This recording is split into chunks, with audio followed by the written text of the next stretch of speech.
In the language classroom, there are sort of three ways in which culture has been presented.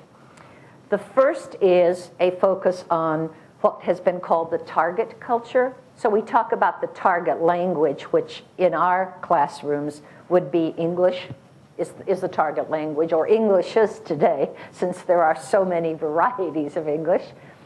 And so then, what are the cultures that go with English? Well, here's where we start to get into trouble, right?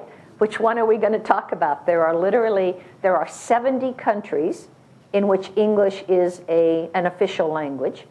It's usually, our countries are usually former British colonies, but today English may be an official language of government.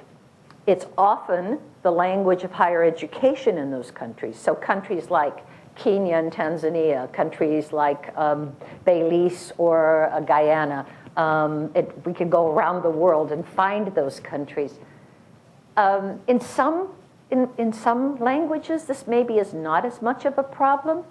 If you have studied French, most of the culture in your French textbooks is probably about Paris and France, in spite of the fact that, of course, we have all of those countries in West Africa, in Francophone Africa, where French is an official language and has been spoken for generations, in spite of the fact that we have French that's spoken in Montreal and parts of Canada, or in actually parts of southern US or the northeast corner. But it's still a very different situation than English, where English has spread all over the world. And besides those 70 countries in which English has an official capacity, we also have that huge number of countries in what Braj Katru has called the expanding circle, the circle where English is not a second language or a foreign language. It's really an additional language. It's a global language. It's the language that's a Thai business person and a German business person, maybe meeting in China, will use to be able to talk to each other and actually negotiate a business deal. It's the language that if you are studying engineering, or if you are involved in very high-level research in some of the sciences, at some point you will probably need to use English. Not because English is any better, but just because it takes so long to translate the results of research into many languages.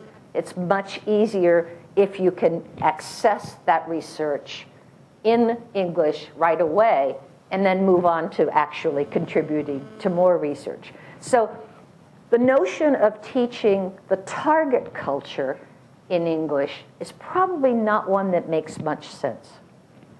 The second approach to teaching culture is to focus on what's called the source culture. So in Thailand, that would be talking about Thai culture and about Thai society, Thai elders, all of the topics about what does it mean to be Thai, but even what does it mean to be a young male Thai living in Bangkok versus what does it mean to be an older, and I won't say old, an older woman living in the north in a rural environment.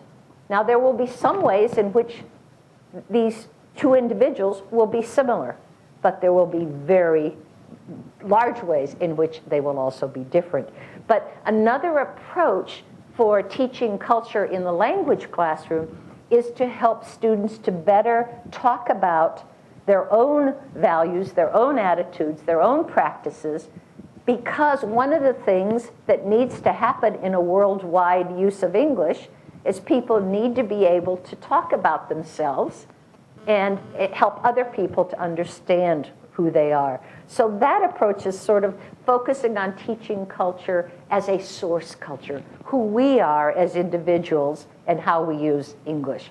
The last, and this is perhaps the one that is growing most in importance, is to talk about English in global terms. So to be able to think about what it means to focus interculturally using English and then to actually have as our major goal basically the same goals, which is awareness of cultural differences, knowledge about why cultures differ, understanding about those differences, and then the ability to negotiate so that we understand each other and not to say, ooh, that's awful, or that's, oh, why would anybody believe that? But rather to step back and understand that in this big world of ours, there are huge differences, but also some commonalities. And the goal then is intercultural understanding, or what has been called intercultural competence.